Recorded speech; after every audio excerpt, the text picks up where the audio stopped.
Are we at risk of destroying our own history to facilitate and house migrants? Well, let's get stuck in with leader of Heritage Party, David Curtin, and also political commentator Matthew Stadler. We're going head-to-head. David, I'll start with you. It's appalling, isn't it? This is a terrible, terrible thing. RAF Scampton is part of our history, and it should not be repurposed for a migrant camp or an asylum seekers camp for 2,000 of them. Many of them military-aged men crossing the Channel because the government and the Home Office haven't got control of our borders, which they promised they would do, well, they have been promising they would do for the last 13 years. So that's, you know, the two issues tie together. But this is so wrong on so many levels, and I do understand that some of the people, there's James Holland, the historian, put forward the case that there is an alternative plan for RAF Scampton to turn it into a centre of aerospace excellence, to build up industry there, to provide local jobs. That would be a far better use of the base to, you know, to keep the history, to keep the heritage, to provide jobs, but not to turn it into, you know, basically, a centre for people who shouldn't be in the country anyway, or should be processed very, very much more quickly than they are being processed at the moment. It's almost like an insult, really, I think, in a way that they're using RAF bases. What do you think, Matthew? Yeah, I don't think it's an insult. I mean, I do. I think it is. Well, I know you do, but you're asking me my questions. No, so I'm just telling you, listen, I'm the one that does this thing. All right, go on. So my answer to that is that my grandfather on my father's side was a Jewish refugee, so I wouldn't be here without the generosity of this country. So I think it is really important that we are open to as many vulnerable people as we can be. David talks of people of a military age. That, in my view, is inflammatory and provocative. You're trying to suggest that these people are somehow dangerous. Some of them are dangerous. Some of them may be, but the vast majority won't be. So on my father's side, I come from a refugee background. On my mother's side, my grandfather won the Military Cross. And why did he win the Military Cross? Because he went up to the German lines preparing the British forces, the Allied forces, for D-Day, OK? So he fought for our freedom. And one of the things that he was fighting for, and that all of our brave forefathers and women as well were fighting for, was freedom, was for decency, was to beat back the Nazi threat. So what's your point? And I don't want this toxic language, this toxic debate when we're dealing with people who are fleeing the Taliban, fleeing the Syrian dictatorship. I've been to Syria in 2006. What, I've experienced. Sorry, from France? Yeah, we know. From France? They're coming from France, just as a reminder. They are coming from France, and they obviously want to be here. You don't have to under the UN Refugee Convention, contrary to what some Tory ministers might tell you. You don't have to settle in the first safe country that you reach. That's fine. We have to take our fair share. These people originally come from very dangerous places. It shouldn't all be down to the French or the Italians or the Germans. We should take more, and I think we need to do more as a society. This is just a right-wing story to suggest that somehow we're insulting our heritage. It plays right into your street, David. Well, you know, you're talking about Syria, you're talking about Afghanistan. They do have resettlement schemes from those places. Now, I don't particularly agree with that, but they're not the people that will be going to RAF Scampton. The majority of people that will be going there are people who are coming across the Channel illegally in boats, and they are almost entirely military-aged men coming from places like Albania and so on, and they're coming here to get benefits. Men? What do you signaling? Well, they are military-aged. They're men. Would you say that are women? They're not women. But some they of them are military-aged men. Not many of them are women. Something like 18 and 45. So I'm absolutely correct to say that they're military-aged men. Why do you think that? Why do you think they're fleeing those countries? Well, I didn't interrupt you, so please do let me speak without interrupting. So the people that will be going to RAF Scampton are those people who are coming across the Channel, and we need to stop that. We need to stop the boats from coming, because this is a very, very big issue and it shouldn't be happening. And of course there's the whole issue with people trafficking and so on, and that feeds into that, organised crime, and a lot of the people are coming over. You know, there's potential for criminality there. There's a lot of people disappearing and going into criminal gangs, county lines and so on.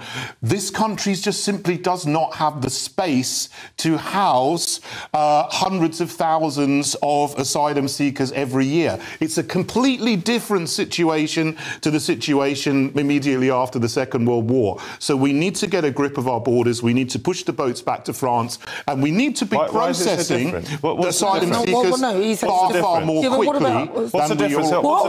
No, hold on. What is your solution then? Because I don't want these RAF bases places to be used. I think it is wrong. They need to find better solutions. Where do you think they should be put? Well, I'm asking you that. I'm asking you that because you're the one who's supposed to do ideas on RAF. Look, I'll be absolutely clear. First of all, I don't think there are any easy answers. I've got family, my in-laws living in Bexhill-on-Sea in Sussex. There is a migrant camp that is going to build up there, or rather people are going to be housed in a prison that at the moment, an old prison, that at the moment has asbestos. That, to me, seems completely unacceptable. Yes, they're going to try and clear it of the asbestos. I wouldn't want to go and live there. People in Bexhill won't want 800 or 1,000 people on their doorstep with nothing to do. They'll be obviously allowed out of the camp. There are no easy answers. So are you agreeing with the use of RAF Scampton? I can't see a particular problem with it. I think this is a provocative article and a provocative argument trying to say that refugees are somehow threatening our heritage. They're not. We have lots of job vacancies in this country. We have a lot of job vacancies in this country. These people should be allowed to work. Sorry, what it is saying is that this is a historical base, and for it to be used as a migrant camp is unacceptable. But where do you want them to go, these people, once they're here? Where would you put them? I'm not saying that. I'm asking you where you want them to go. I would turn the boats back, actually. You turn them back, would you? Absolutely. At the risk of people drowning? No. We're not talking about... So what would you do? Explain it. Spell it out to the audience, to the GB News viewers. Many of whom will have compassion. What do you do to these people? Are you prepared to drown these people? Would you sink the boats? So let me get this straight. So from me saying that you'd turn the boats back, you've managed to turn it into some sort of emotional argument about death. Let me finish. That I'm now going to kill people and drown. That's ridiculous. So what would you do? That's ridiculous. I've explained. Explain it to me. When you turn them back, what happens if they drown once you've turned them back? They're not going to drown. Why not? Or you could put them on board your own boat. Can I finish, please? If you're asking me a question, I expect you to respect the fact that I need to answer it. I feel the same. Yes. So if you ask me questions, you don't let me. Well, exactly. So you should be the host, and you should have the good grace to allow me to answer your questions. Let me finish. Don't tell me how to run my own show. I've brought you on my show to ask you the questions, but seeing as you've asked me one, I would like to answer. And what's the answer?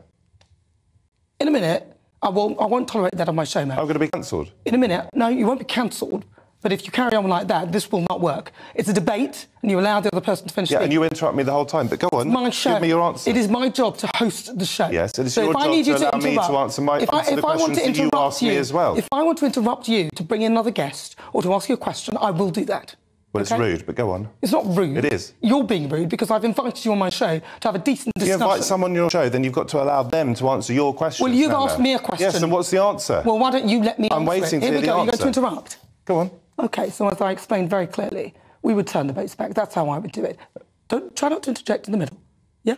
And that would either be done by them going on board the boat and you take them back to France safely. You take people safely back. So you're not turning back the boats, you're taking them on your boats. It is a turn of phrase. And then the boats that are run by the British Navy would then take them back to France. They should work together with the French. That's not about turning back the boats, then, isn't it? That's emotive language. No, it's not emotive language. Think that you're prepared for people to die at sea. No, that's your interpretation of it. It is, yes. Because that's the language that you use. Because you're being sinister about language. So it's quite simple. The boats, we turn the boats back in a safe form, where people are safe. We don't want to kill people, but we don't want to encourage people to carry on coming across this country in an unsafe way through dinghies, which people are dying.